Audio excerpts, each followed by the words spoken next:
Começa agora mais um Chá das Quatro. E hoje, eu junto com as minhas queridas Isa Coimbra e Simone Lacerda, estamos trazendo dois temas super importantes. A busca pela perfeição que tem roubado a alegria de muitas pessoas. E ainda sobre sororidade. Você sabe o que é? O Chá das Quatro começa agora.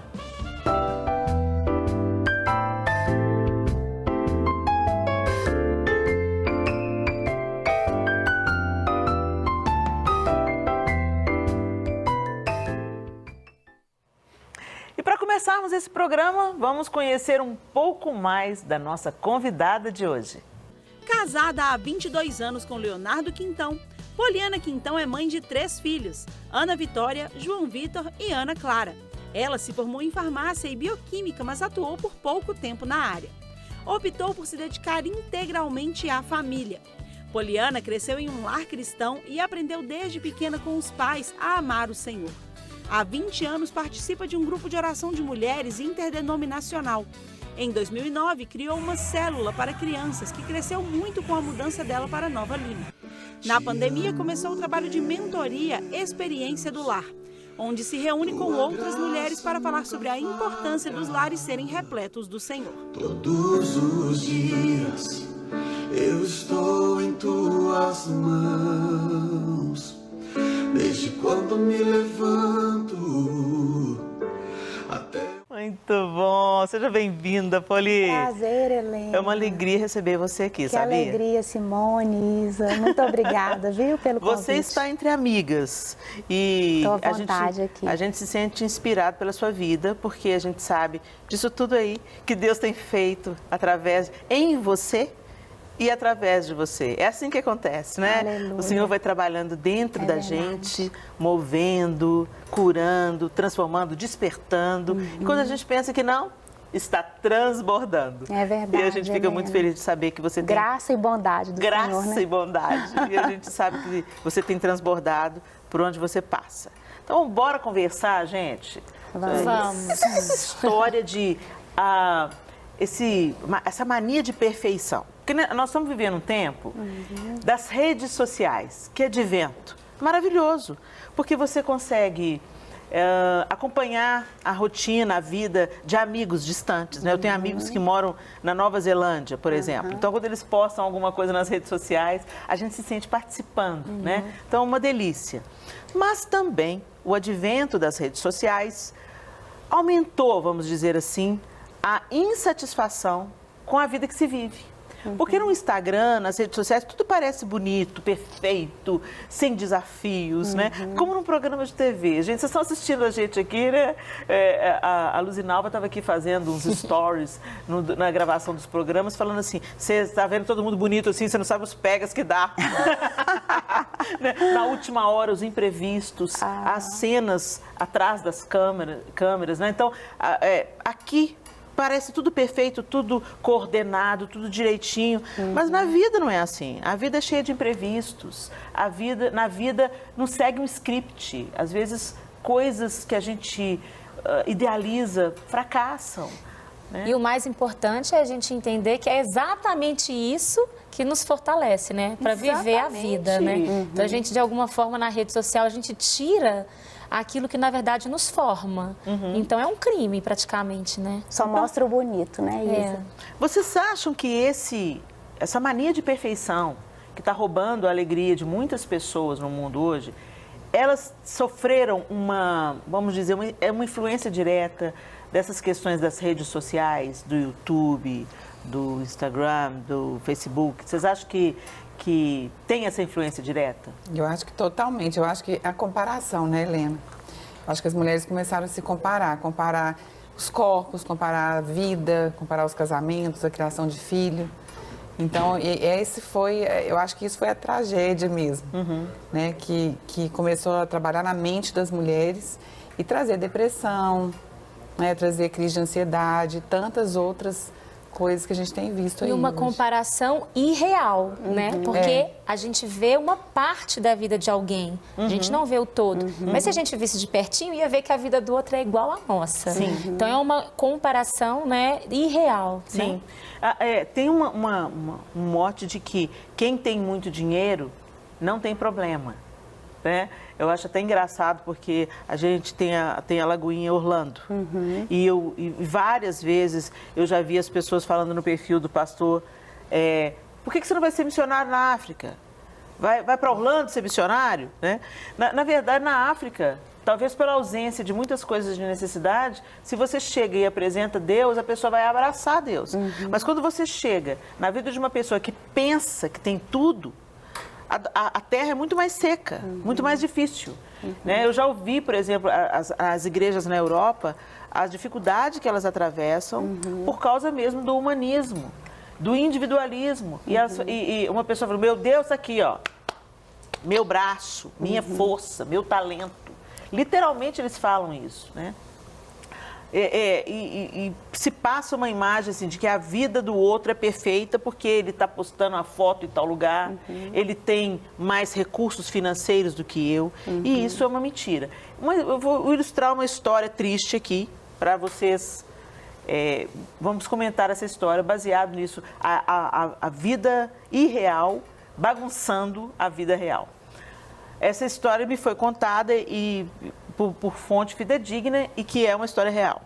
A mulher pediu ao marido uma viagem de férias. A gente trabalha tanto, vamos nos dedicar para um tempo a dois, vamos tirar umas férias e tal e tal. O marido, dentro da possibilidade dele, tirou férias com ela aqui para Cabo Frio, né? Cabo Frio é uma cidade linda, uma cidade praiana, maravilhosa, muito agradável e tal. E dentro das possibilidades dele, ele planejou para levar ela para as férias que ela tinha pedido. E foram muito bem para as férias em Cabo Frio. No primeiro dia de viagem, segundo o relato que me foi passado, no primeiro dia de viagem, ela estava na praia, na areia, desfrutando daquele cenário muito bom, muito feliz de quem estava finalmente tirando as férias que ela pediu para o marido. E ela foi vasculhar as redes sociais.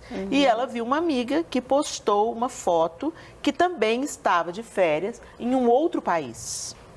Ela virou para o marido, aquele que havia se esforçado, mostrou para ele a foto e falou assim, você é mesmo um fracassado. Ela usou essas palavras, você é mesmo um fracassado. Porque enquanto fulana e fulano estão em tal lugar, eu estou aqui no Brasil, a praia de Mineiro, né? Cabo Frio é a praia que a gente gosta de ir. Nós mineiros amamos Cabo Frio, né? Então, para ela, o lugar que ele tinha proporcionado tornou-se inapropriado imediatamente após ela ver onde a amiga estava. Então, quer dizer, o que aconteceu, gente? Isso provocou o fim do casamento. Certamente esse não foi o único episódio. Certamente essa foi a gota que transbordou o copo desse homem que já diversas vezes deve ter ouvido algo semelhante. Peraí, todo o meu esforço, tudo que eu faço não é suficiente para essa mulher que está se comparando sempre com alguém e não consegue se alegrar com aquilo que ela está vivendo, com aquilo que ela tem. Ô, Helena, eu lembrei de uma coisa aqui que realmente eu acho que hoje em dia está muito mais mesmo com a mídia, o Instagram. Mas olha só, a Bíblia conta uma história de duas mulheres que não viveram nessa época, que é Ana e Penina, mas que elas deixaram a comparação entrar no coração. Sim. Quando entra a comparação, entra a inveja. Sim. Aí tá tudo acabado. Tá tudo acabado. E a gente também precisa, quando a gente está falando dessa perfeição que rouba a nossa alegria, lembrar que tem uma diferença entre perfeição e melhor possível. É verdade. Porque perfeição não vai ter existe. nunca. Só Não o nosso existe. Deus é perfeito. É só verdade. na glória a perfeição. É verdade. Mas que aqui a gente precisa trabalhar com o melhor possível. O melhor que eu dou conta, o melhor que o meu marido pode fazer, o melhor que a minha família pode ser. Não é? Tem beleza nisso, nessa diversidade e de você trabalhar com o melhor possível. E como é que a gente consegue fazer isso, gente? Honestamente, vocês conseguem, porque, gente, isso aflige todas nós. Todas nós, Todos nós somos tentados à comparação, somos tentados à inveja, né? Ou a não valorizarmos aquilo que a gente tem. Vocês têm um mecanismo? Eu tenho.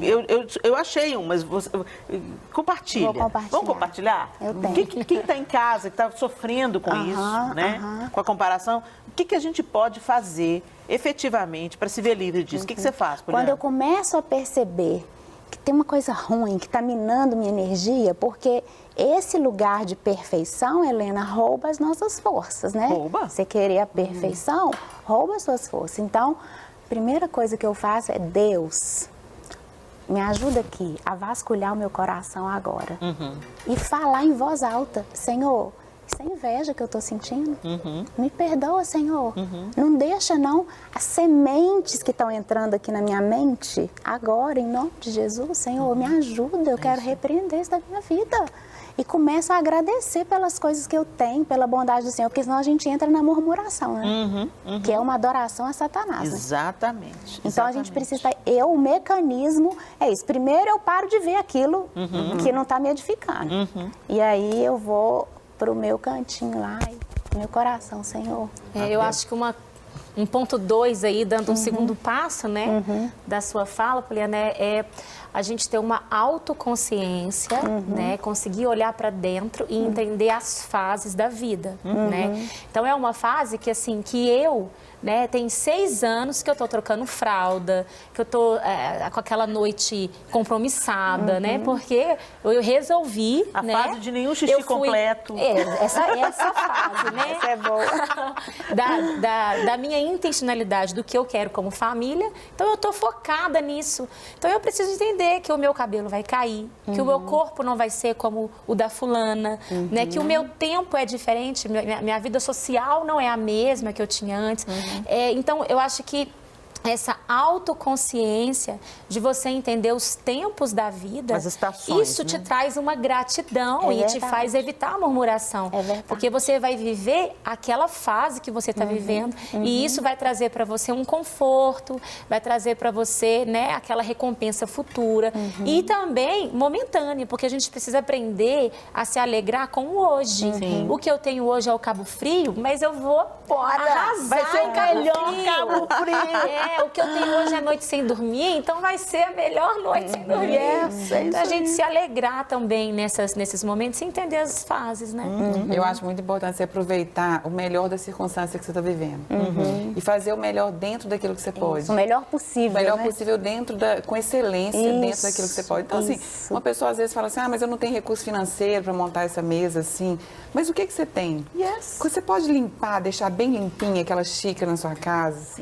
Você pode colocar, né, aquela garrafa de café que você está ali, deixar ela lustrada mesmo. Sabe aquela casa que você chega? Quantos evangelismos eu e meu marido a gente já fez em interior, que a gente chegava na casa, era aquela casa limpa. Aquela delícia, Aquele café. né? Sabe, às vezes era um pão com mortadela que a pessoa servia pra gente, mas não tinha nada mais gostoso. Né? Por quê? Porque a gente via os lugares que a gente entrava, que a pessoa tinha dado o melhor O dela. melhor dela. Tinha feito É isso aquilo com aí. excelência. A Dev fala muito no livro dela, Experiência do Lar, isso aí que a Simone acabou de falar, que é o princípio de usar o que você tem. Sim, use o que né? você tem. Use o que você tem. Se o que você tem é essa garrafa de café, gente, vou colocar essa garrafa limpa, com um café bem gostoso. Vou pôr essa mesa com amor. Exatamente. Né? Ter capricho, Sem me né? comparar. Com capricho. A gente só vai conseguir usar o que a gente tem se a gente valorizar o que a gente tem. Exatamente. Né? Então, eu acho que a gente precisa ter esse olhar para dentro, valorizar o nosso corpo, valorizar o nosso cônjuge, valorizar os nossos pais, valorizar os nossos filhos, né? E quando Então, a gente tem esse olhar, tudo muda. Vamos recapitular aqui, ó. Ótimas receitas compartilhadas aqui, pessoal. Nós temos, então, a receita da Poli. O mecanismo que ela encontrou é, primeira coisa, para de se alimentar com aquilo que está te fazendo mal. Exatamente. Então, se você está seguindo alguém que não está te abençoando, as postagens estão fazendo o seu coração ficar peludo, invejoso, ai, mas por que isso, por que aquilo? Para de seguir, para de olhar, né? Para de olhar aquilo que te traz paz. Porque, na maioria das vezes, o que a gente começa a criticar muito na vida do outro, está errado, é dentro do nosso próprio coração. Então, identifica o que dispara, né, os mecanismos que te entristecem ou te deixam enraivecido, ou comparando, risca isso da sua vida vai para o Senhor. A oração é o próximo Exatamente, passo, né? é o próximo Senhor, eu estou passo. me sentindo assim, eu não quero me sentir mais. Eu não quero que esse passarinho que pousou na minha cabeça faça ninho. Eu estou abrindo mão disso e eu estou trazendo à memória toda a benevolência do Senhor, Isso. né? Gratidão por aquilo que eu tenho. Gratidão. Né? A Isa colocou Entender as fases da fases, entender vida, as né? fases da vida. Porque um amigo nosso, uma vez ele postou e eu peguei isso para a vida. Ele estava fazendo uma trilha no meio do mato, ele parou, falou assim, olha isso aí, mostrou o pessoal, a trilha, o lugar lindo, falou assim, e aí, a vida tá ruim? Vai passar. E a vida tá boa? Mas também. Vai passar também. E, gente, é isso aí. A vida é cíclica. passa. Hoje tá bom, amanhã não vai estar mais. E é isso que vai fazendo a gente, inclusive, valorizar os bons momentos e reforçar a raiz para a gente ficar firme nos dias difíceis, né? Então, isso é muito importante que a Isa falou das estações. E a Simone colocou a receita dela, que é Fazer tudo com excelência, fazer tudo com o que você excelência. tem nas suas mãos. Então, às vezes que ela foi e às vezes em ambientes super simples, com poucos recursos, a pessoa fez o melhor. Então, faça o melhor com aquilo que você tem. Aí a Isa deu uma intervenção maravilhosa. Mas para você usar o que você tem que valorizar. E aí eu entro com a minha dica, né? Que é realmente trazer a memória que te dá esperança e tem a ver com evocar a bondade do Senhor naquilo que Ele já fez na sua história. Isso. Então, todas as vezes que eu me sinto tentada ou inclinada a me comparar e a pensar, minha vida não está tão boa mais, aquela fase boa passou. Todas as vezes que eu penso isso, eu penso assim, primeira coisa, eu estou viva. Bendito seja Deus, se eu estou viva, é porque ainda tem um plano de Deus acontecendo dentro de mim e que passa por mim e alcança o outro.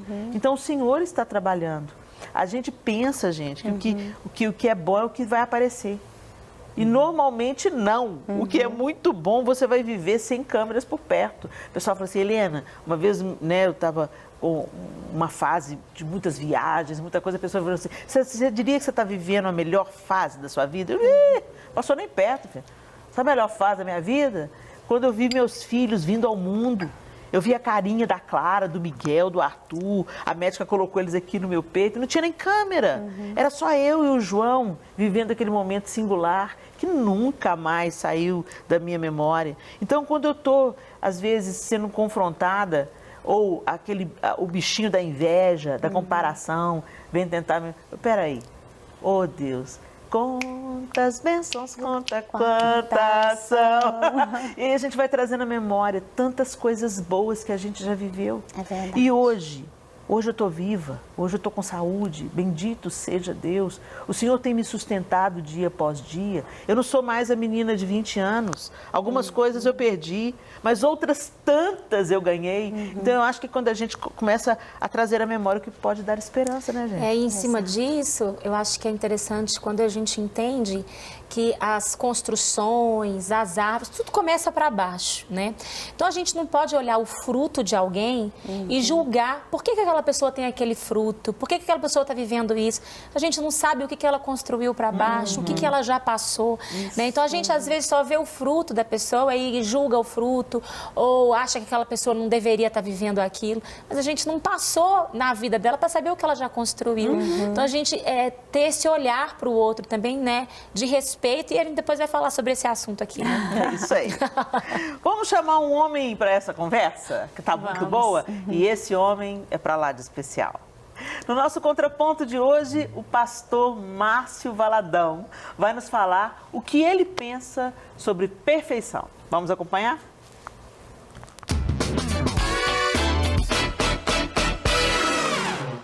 Deus criou o homem perfeito e o colocou num lugar perfeito. Tudo que Deus fez foi perfeito, não havia nenhum defeito. tudo era perfeito. Mas até que entrou o pecado, aí entrou o quê? A imperfeição. Mas a restauração da perfeição é um processo também.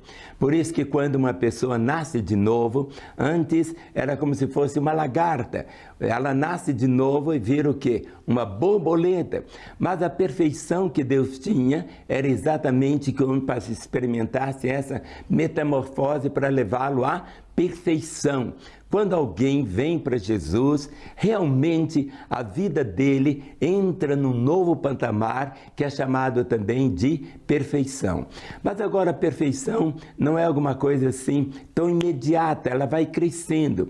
Um círculo que tem apenas 1 centímetro de raio, ele é perfeito. Um círculo com 1 metro de raio, ele é perfeito. Um círculo com 1 quilômetro de raio é perfeito. Então, dentro da perfeição, há um crescimento. Eu não sou hoje o que eu era ontem, mas eu sei que eu posso ser amanhã mais do que eu sou hoje. E essa perfeição não nos leva, assim, a ter algo como que se fosse orgulho, porque essa perfeição nos leva a ver sempre os outros, não de cima para baixo, como se eu fosse superior aos outros. Eu devo sempre olhar todas as pessoas de baixo para cima, para que ela também possa perceber de uma forma tão grande. Nós que estamos experimentando e já experimentamos um novo nascimento e que nos fez ser perfeitos aos olhos do Senhor. Ainda que Satanás, tudo que ele quer é macular a perfeição, é colocar impossibilidades, mas o meu esforço para a perfeição eu não consigo por mim mesmo. A carne por si mesma, ou seja, nós não temos força para alcançarmos esse objetivo, mas nós vamos crescendo. A Bíblia chama essa perfeição glória. Por isso que a expressão diz que nós vamos crescendo de glória em glória à imagem do Senhor. Então, cada dia vamos crescendo mais ainda. O nosso raio de perfeição vai aumentando. Isso é a glória de Deus, a manifestação dele na nossa vida. Isso é que nós entendemos de uma maneira muito clara a perfeição. Então, quando uma pessoa nasce de novo, ela é perfeita aos olhos do Senhor. À medida que ela for crescendo, vai também sendo perfeita aos olhos do Senhor. Ah, legal demais. O pastor Márcio jogou uma outra perspectiva para a gente. Porque nisso que a gente está conversando, a gente não tem uma vida perfeita. A nossa vida é cheia de impossibilidades, de limites e tal. E por causa disso, da nossa humanidade, né? Muitas pessoas não querem crescer. Então elas pensam assim, não, eu já não tenho nada mesmo, eu sou assim mesmo, eu sou mentiroso mesmo, eu nasci assim, eu cresci assim, eu vou ser sempre assim, a síndrome de Gabriela, né? Então, além das pessoas ficarem ressentidas pelas conquistas de outras pessoas, ou se compararem o tempo inteiro, se paralisam, né? Elas se paralisam. Então, elas deixam de se desafiar, elas deixam de crescer. E o pastor Márcio deu uma abordagem totalmente espiritual, à medida que nós conhecemos a Cristo, de fé em fé e de glória em glória, nós vamos sendo aperfeiçoados através do processo de santificação. Exato. Então, eu já não sou mais a Helena que eu era há muito tempo atrás. Por quê? Porque eu não estou caminhando sozinha. Eu estou caminhando debaixo da graça redentora que me alcançou, que me transformou, que me reconectou com Deus. E agora, como filha de Deus, consciente que eu tenho o DNA dele, eu vou sendo, então, a cada dia mais, me tornando semelhante a ele. E muitas pessoas se ressentem da perfeição na vida do outro e ficam paralisadas, né? O que vocês acham sobre isso? Vocês acham que dá para a gente melhorar? Eu acho que essa deve ser a nossa busca, sempre. Porque o que acontece? A gente vê muitas pessoas, às vezes, conhecendo Jesus e naquela empolgação do momento, naquela exaltação e tudo, a pessoa faz um monte de coisa ao mesmo tempo, perde o foco e ao invés dela fazer o caminho da santidade e de buscar essa perfeição em Cristo, ela faz o caminho inverso. Né? E a gente vê muita gente se perder. Sim. Porque não consegue. Então, O pastor Márcio fala muito isso, né? Como termina que conta. Porque o começo pode ser de muita empolgação para muita coisa. Né? Não só no evangelho, mas às vezes a gente empolga muito, vou fazer atividade física, quer fazer 5 ao mesmo tempo, quer fazer dieta um monte, dieta da lua, dieta de não sei o quê, e aí não Disciplina consegue. financeira. Tudo. Começa tudo muito bem, depois desanda. Depois desanda. Então, assim, é melhor você focar. Tem um psicólogo que eu gosto muito, que ele fala assim, olha, o que seria da sua vida se você pegasse um ano da sua vida e focasse, fizesse o melhor que você pode, com o melhor que você tem, naquele um ano? Como que você seria? Como que você chegaria no final desse ano? Uau! Gente, o assunto está correndo tão rápido, Demais. gente. Só uma coisa, Helena, nisso que a Simone falou também, que você perguntou como que é importante a gente aprender a lidar com a frustração. Sim. Né? Muito Quando a gente entende isso, que essa perfeição, né, não tem jeito, é só de glória em glória, né? Sendo aperfeiçoados nele. Aperfeiçoados nele, a gente entende que nós somos limitados. Por isso que é importante a gente aprender a trabalhar com o nosso limite. Exatamente. E que vai ter frustração. Nesse Sim. mundo tereis aflições. Tereis aflições. Mas tem de bom ânimo. Eu venci o mundo. Porque um fracasso não quer dizer que você é fracassado. Porque nós somos vencedores. Jesus é Exatamente. vencedor. Por isso a igreja é vencedora. Mas quando a gente entende que nós temos os nossos limites. E aí eu acho que é importantíssimo a gente falar sobre uma palavrinha que a gente não fala mais agora, que é o conserto, o perdão, a segunda chance. Porque O levantar, né, o levantar. O levantar. Porque a perfeição, ela não nos dá essas possibilidades. E a gente vive num mundo que nos empurra para esse lugar. Então, o WhatsApp, eu escrevo, se eu não quiser, eu apago. Hoje, eu posso mandar e se eu desistir, eu ainda consigo também mexer. Ou seja, é uma perfeição de uma forma que eu não consigo expor as minhas limitações. A gente precisa aprender a lutar contra isso, porque a gente cresce no processo. A gente não nasce adulto, a gente não nasce pronto. Exatamente. Não é? A gente cresce e a gente aprende com os erros também, né? Com a borracha e crescendo, né? Não é sempre também errando no mesmo lugar. Então, é muito importante a gente valorizar, né, os processos e entender que o fracasso, ele faz parte quando você pega ele e faz dele uma possibilidade de crescimento, De um novo de começo, melhora. né? E aí, então, a gente vai precisar reaprender a usar o perdão, desculpa, eu errei, olha, eu não consigo, você me ajuda, eu não sei, né? São palavras que a gente, nesse universo da perfeição, a gente abandonou. Mas como ser humano, em Deus, a gente vai aprender que a gente precisa delas, porque Precisa. Deus nos ensina sobre dependência, Sim, né? e é nessa dependência que a gente vence. Estamos de volta com o Chá das 4 e agora nós vamos falar sobre sororidade. Essa palavra costuma assustar os desavisados, mas a sororidade diz respeito a um comportamento de nós mulheres não ficarmos julgando ou apontando o dedo para a outra. E aí, por causa do movimento feminista que alavancou essa palavra, se tem a ideia errônea de que é uma mulher defendendo a outra, mesmo se a outra estiver errada, a todo peso, a todo custo. E sororidade não é isso, gente. E aí, uma vez, logo que essa palavra ficou em evidência, sororidade, eu peguei o significado e postei no meu Instagram, dizendo que essa palavra ela tem tudo a ver com o feminino. Porque no meu dicionário, eu tentei até reaver aqui, mas o meu celular está um pouco lento para rever os posts passados.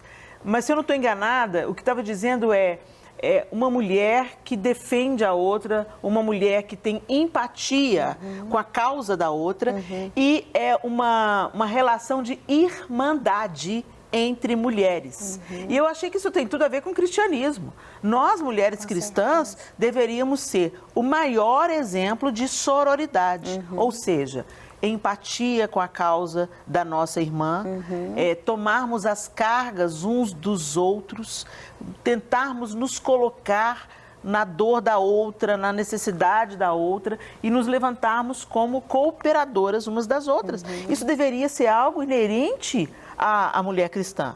Mas aí algumas mulheres, meio com birra do movimento feminino... Gente, deixa eu falar uma coisa com vocês. Quando a gente vai dar banho no menino sujo, a gente não joga o menino junto com a água suja, não, tá? Então, vamos muita calma nessa hora. Vamos pensar sobre sororidade. Vamos pensar sobre a etimologia da palavra, sobre a essência da palavra, né?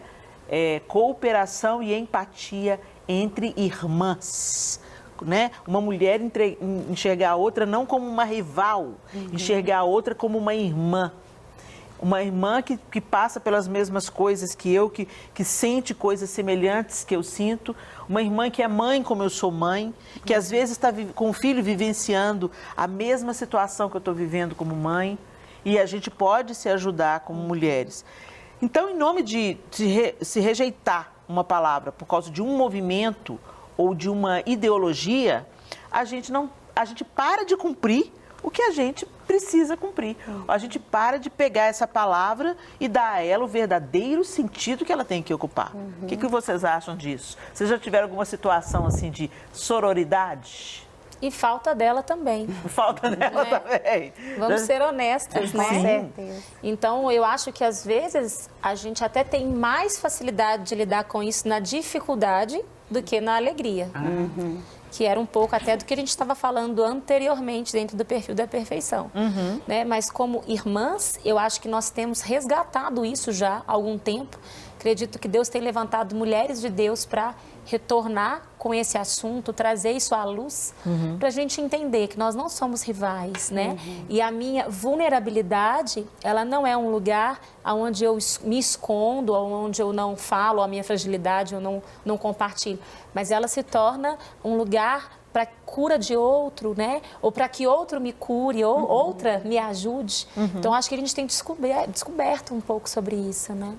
Eu acho que um assunto que dá para a gente pensar, jogar a luz nessa história da sororidade, eu vou apimentar aqui de novo o assunto. A menina que é estuprada. Gente, a menina que é estuprada, ela é uma vítima, independente de onde ela estava, com que roupa ela estava vestida. O que é verdade? O cara foi assaltado, mas o cara deu mole. O cara deu mole porque estava andando com o celular no bolso às 11 horas da noite, lá naquele bairro.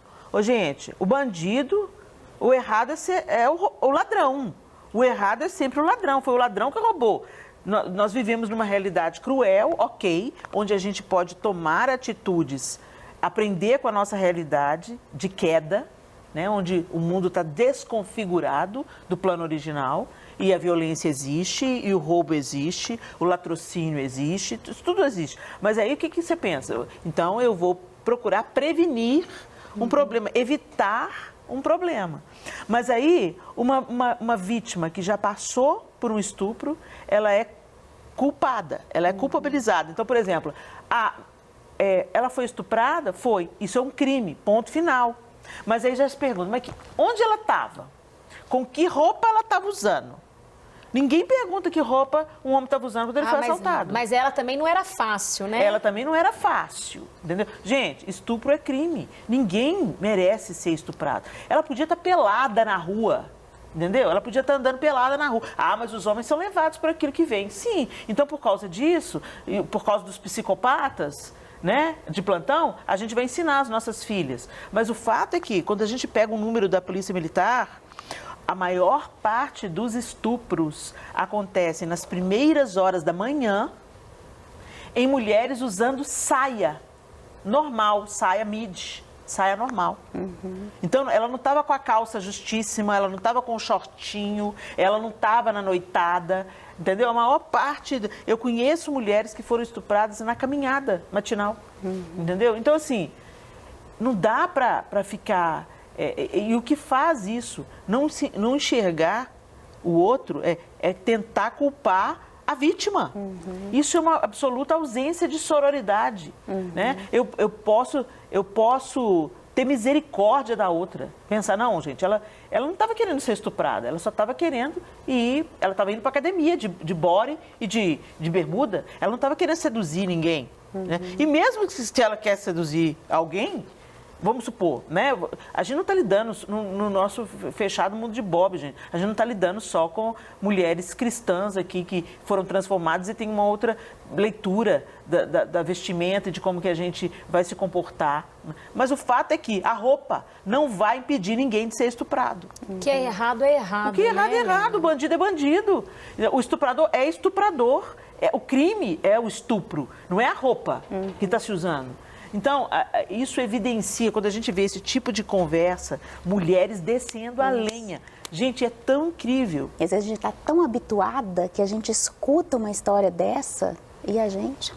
Entendeu? É isso mesmo, ela está procurando, ela caçou. A gente não tem ideia da monstruosidade. Eu acho que nenhuma de nós 4 vivemos isso. Mas eu conheço pessoas que já passaram pelo estupro. Meninas virgens. Eu conheço uma menina virgem. Ela estava na porta de casa, crente, noiva, se preparando para o casamento. Foi estuprada. E aí? A culpa é de quem? Entendeu? Então, assim, independente da roupa que se usa, da vida que esteja se levando, nenhuma mulher merece passar por nenhum tipo de violência. E aí, quando você olha para outra, e é só... Você não pergunta qual é a roupa que ela estava usando, você pensa, o que essa menina passou? O que deve ser a monstruosidade de vivenciar isso? É isso que é sororidade. É o seu coração buscar se identificar com a dor dela. Entendeu? Se importar com a miséria, né? Exatamente. Do outro, né? A misericórdia. A misericórdia, né? Eu acho que a gente tem que cuidar da gente. Quando muitas vezes isso, né, da dor do outro, de acontecer alguma coisa com outra pessoa, isso não doer na gente. É porque tem alguma coisa errada com a gente. Muito errado. Eu Tem penso alguma coisa muito nisso. Eu muito falo, meu errada. Deus, aonde que foi que eu me esfriei? O que está acontecendo comigo que isso não me tocou de uma forma que tocava antes? Sim. E que hoje não está tocando mais. Então, por que não está tocando mais? Onde que eu errei nisso? Sim. É interessante porque a gente falando sobre isso, a gente fala sobre sensibilidade, né? E a ausência de sensibilidade, inclusive, é uma doença, né? A lepra era uma ausência de uma sensibilidade, né? Então, às vezes, somos nós que estamos doentes. Sim. Precisamos de uma cura, né? Eu acho que isso está conectado com um pouco que a gente conversou aqui no primeiro programa, Poliana. A gente falou sobre a mulher conquistando tantas coisas e perdendo outras fundamentais à sua humanidade, que é a sensibilidade, que é a sororidade, a empatia com a dor do outro, o acolhimento, né? O acolhimento. Eu me lembro da minha avó e da minha mãe, mulheres muito fortes na sua feminilidade e como acolhia, independente de quem que era a outra. Está sofrendo? Aqui tem lugar na mesa, aqui tem um bolo, aqui tem um quarto para você deitar e descansar. Aqui a minha casa é lugar de refrigério. E como as mulheres desse tempo estão perdendo isso. E a gente está muito julgadora do que... ela merece ou não merece ser cuidada, protegida e defendida? Não é questão de mérito, gente.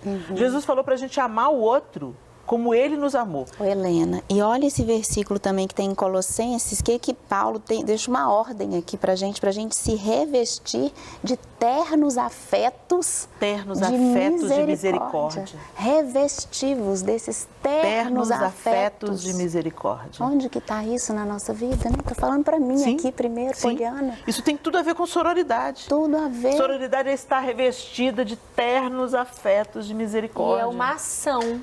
Né? Ou seja, eu preciso me revestir. É uma ação e ela é uma ação contínua. Porque a tendência nossa é desumanizar, é insensibilizar, né? Se tornar insensível. Então, é um exercício mesmo, diário, porque o mundo nos leva para esse lugar. Pois é um exercício e é uma coisa que a gente tem que treinar essa próxima geração. Você falou aí das mais velhas, né, Helena? Sim. Que nos ensinaram isso. Que nos ensinaram. Né? Muitas de nós tivemos oportunidade. E quem vai ensinar para a próxima? E quem vai ensinar para a próxima?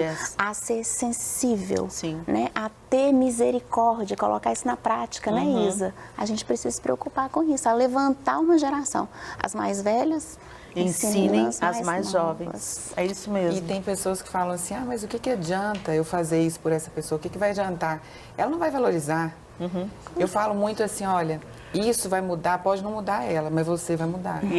É isso mesmo. Isso pode não transformar aquela pessoa, mas eu vou ser transformada por estar fazendo aquilo. né? Então a gente não pode perder isso, Isso. né? Simpatia. Amor é uma semente que nunca fica infrutífera. Mesmo que você não colha naquela terra onde você está semeando, ela volta para você igual um bumerangue. Então, faça o bem, se identifique com as mulheres ao seu redor. As mulheres têm um grande potencial de ensinar a próxima geração a simpatia, a empatia, a solidariedade. Esses sentimentos são apresentados à próxima geração normalmente pela mãe, né? Ou pela mulher, pela tia, pela professora do ensino fundamental. Então, que nós mulheres, que a gente resgate isso, gente, foi um valor que a gente perdeu, a sororidade.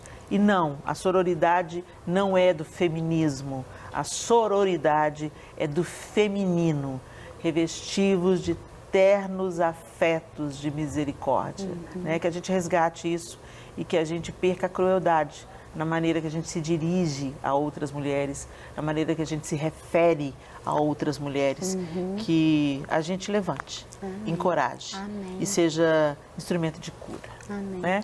E o que a gente falou aqui no primeiro bloco também, né? Para a gente não se cobrar essa perfeição, a gente também precisa enxergar a outra, sim, né? Sim. Não tem jeito de ser perfeita. Eu vou ser misericordiosa com ela. É isso aí. Né? Porque eu também preciso de misericórdia. Preciso. É isso aí. Olha, então eu acho que diante disso, vale um para casa, Eline. Eu acho que essa semana, todas nós mulheres, nós deveríamos olhar ao nosso redor e ver se existe alguma mulher que Deus vai mostrar para você Isso. aí, para você se identificar e ajudar essa semana aí. Então fica aí, ó, olhar atento, ativa a sensibilidade, que eu tenho certeza que Deus vai mostrar. Isso. Amém. Ô, Mostra Isa, a mesmo. benignidade, né? É. Pensar num bem que você pode fazer, né? É isso aí. Planeje o bem. Planeje o bem, seja intencional Intencional. no bem. A gente vai se despedindo, gente, esse programa voou, foi muito bom. Poliana, Prazer, obrigada, minha Helena, querida, foi muito uma alegria obrigada, ter você viu? aqui com a gente, uma honra. Obrigada, Isa, muito obrigada. Simone, foi muito bom, esse Sempre. bate-papo rendeu. E valeu, Isa, esse para casa aí, gente, vamos exercitar. Beijo pra vocês e a gente se encontra na próxima segunda, se Deus quiser.